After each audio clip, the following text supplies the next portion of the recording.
Captain Barnaby Slapdash sat in the swivel captain's chair aboard the SS Gumption, absently stroking the furry armrests he insisted were chinchilla core, but were really just overpriced faux fur from the Space IKEA catalogue. He adjusted his rhinestone-studded epaulets and barked out orders to no one in particular. "Ensign Perky, raise shields. Navigator Hipswell, plot us a course through the Trouser Nebula." "Captain," said Perky, her voice tinged with exasperation, "we don't have shields. Remember? You traded them for that self-massaging egg whisk last week. I have no idea what you were thinking." Right, Slapdash said, waving his hand dismissively. "And a fine deal it was. My omelettes have never been fluffier. Besides, who needs shields anyway? It's not like there is any bad guys out there in the universe. What's the worst that could happen?" Ensign Perky, no one really knows why the captain calls her that, shot the captain an annoyed glare that could slice right through the bulkhead of the spaceship. Across the bridge, Navigator Hipswell, a statuesque alien whose species evolved specifically to walk, like they were auditioning for Space Runway, sighed and started keying in coordinates. Her voice was low and sultry, dripping with sarcasm. "Do you want the usual route, Captain, or the one that makes your codpiece light up when we hit turbulence?" Slapdash turned beet red. "That codpiece has tactical significance, and yes, let's use the fun route. I like the way it jiggles the, floors." The crew collectively rolled their eyes, a skill they'd perfected after 2 years under his questionable leadership, and not to think about what that actually means. As the ship approached the Trouser Nebula, the view outside the window became, frankly, obscene. The swirling gas clouds resembled a pair of intergalactic buttocks clenching dramatically around a black hole. The sight was accompanied by ominous music blaring from the ship's speakers. "Why is there music?" Hipswell asked, narrowing her 3 emerald green eyes at the captain. "Oh, I rigged the ship to play my playlist whenever we encounter anything sexy," Slapdash replied proudly. "This one's called Saxophones of Space Desire." "Of course it is," Perky muttered. Suddenly a crackling voice came over the comms. "Unidentified vessel, this is Admiral Thrustington of the Galactic Seduction Fleet. You have entered restricted space. Prepare for a full inspection, or, a sensual one." The crew collectively groaned. Everyone had heard of Thrustington, a pompous man whose starship was shaped like a very unsubtle rocket. Thrustington's hologram materialized on the bridge.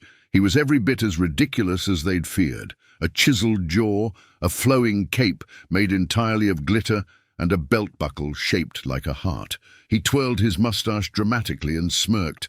Well, Captain Slapdash, we meet at last. I've heard things about you." "All good, I hope," Slapdash said, adjusting his hairpiece, which was slowly sliding off his head like a melting pancake. "Not really," Thrustington replied, pulling out a clipboard. "Your ship has a long list of violations, including—" He squinted at the paper. "Illegal possession of a sentient mop and inappropriate use of the word throbbing in official communications." The sentient mop, affectionately named Mopra Winfrey, peeked out from a closet and mumbled, "I'm just here to clean up the mess. I will have to file a complaint with HR about workplace discrimination. Who does this guy think he is?" Just as Thrustington was about to deliver a fine hefty enough to bankrupt the SS Gumption crew for generations, an alarm blared. "What now?" Slapdash shouted. "The nebula," Hipswell said, pointing at the screen. "It's collapsing." Indeed, the buttocks-like nebula was squeezing shut, and the black hole at its center was swelling ominously. A voice boomed through the ship, deep and sultry. "Who dares tickle my cosmic cheeks?" Did the nebula just talk?" Perky whispered. "Yes," said Slapdash, now sweating profusely, "and I think we're about to be spanked by the universe." Thrustington surprisingly took charge.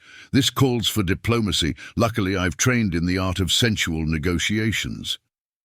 "Of course you have," Hipswell muttered, already plotting her resignation. It turned out the Trouser Nebula was a sentient cosmic being named Gluteus Maximus, and it was very annoyed. It demanded offerings of sparkling compliments and shiny trinkets. Slapdash, ever the opportunist, offered his rhinestone epaulets. Thrustington offered his belt buckle. Hipswell offered an old disco ball she'd been using as a paperweight. Gluteus Maximus, appeased, declared, "You may pass, but know this, I will be watching your backsides. And thank you for the offerings, I will appreciate that old disco ball later." Back on the SS Gumption, Slapdash held a celebratory feast, during which he gave a long-winded speech about teamwork and the importance of accessorizing for intergalactic diplomacy. "Let's just hope we never run into the Thigh Nebula," Perky muttered. "Or the nipple quasars," added Hipswell. The entire crew laughed, except for Slapdash, who was already sketching designs for a sequined spacesuit, just in case. The SS Gumption was barely out of the Trouser Nebula's gravitational embrace when the ship's outdated radar began screeching like a drunken banshee. "Captain," Ensign Perky said, her voice tense, "we've got incoming, unidentified vessels on an intercept course." "Excellent," Slapdash beamed. "It's probably space traders delivering that shipment of erotic hologram coasters I ordered." "It's not traders," Hipswell said, her voice uncharacteristically serious. Oh no, it's the Space Corsairs." The bridge fell silent. Everyone knew of the Corsairs, a ruthless gang of interstellar marauders famous for their penchant for chaos and their inexplicable habit of wearing pirate hats in zero gravity. Moments later, a fleet of jagged black ships surrounded the Gumption. Their leader, Captain Ravage, appeared on the view screen. She was tall, menacing, and clad in a battle-worn leather jumpsuit that looked like it had been stolen from the set of a dystopian fashion show. "Well, well, well," Ravage sneered, her cybernetic eye glowing ominously. "What have we here? A gaggle of amateurs in a glittery tin can." "It's rhinestone-encrusted, thank you very much," Slapdash snapped, standing up indignantly. "Oh, this is going to be fun," Ravage said, drawing a massive plasma cutlass and pointing it directly at the camera. "Prepare to be boarded."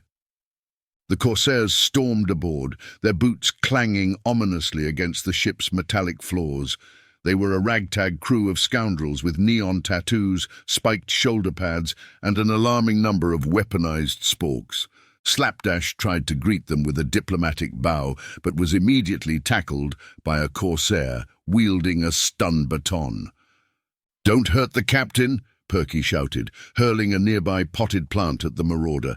It missed and hit Slapdash fair in the head instead.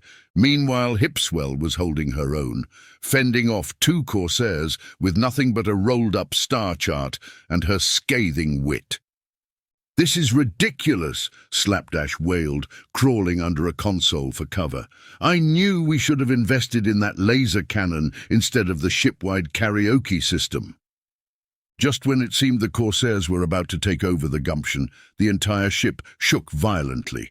A brilliant flash of light engulfed the bridge, and a figure appeared, standing dramatically atop the captain's chair.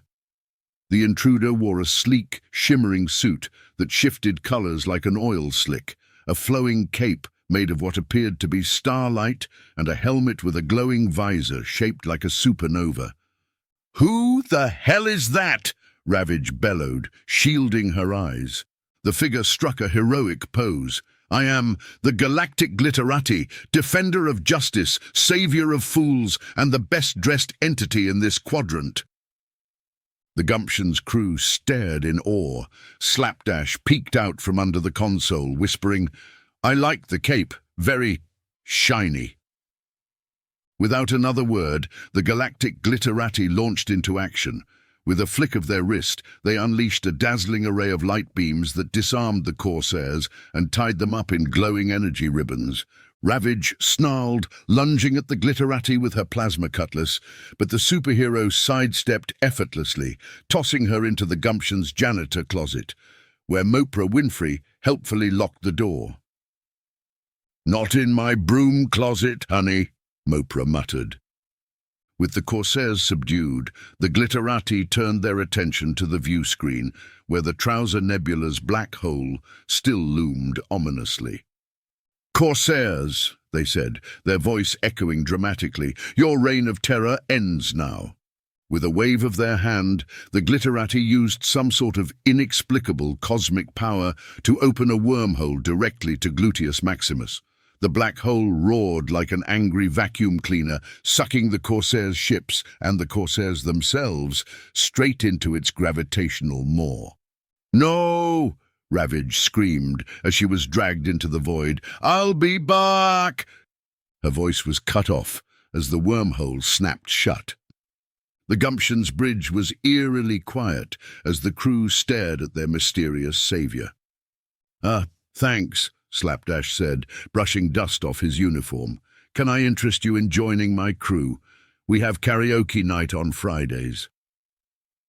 The Galactic Glitterati chuckled, their voice softening. "Captain Slapdash, the universe needs dreamers like you, even if your dreams are borderline idiotic." "Hey," before anyone could respond, the glitterati gave a dramatic twirl of their cape and vanished in another flash of light, leaving behind only a faint shimmer of glitter in the air and the smell of old, dry, dusty farts. "What just happened? Did anyone else see that?" Perky asked, staring at the sparkling residue. Hipswell sighed. "I need a drink." Slapdash, however, was already busy sketching a new design for his captain's uniform, inspired by their mysterious hero. "It'll have glitter," he said, his eyes gleaming with excitement. "Lots of glitter." The crew groaned, but deep down they all knew one thing: no matter how ridiculous their adventures became, the universe would always find a way to make them even more absurd.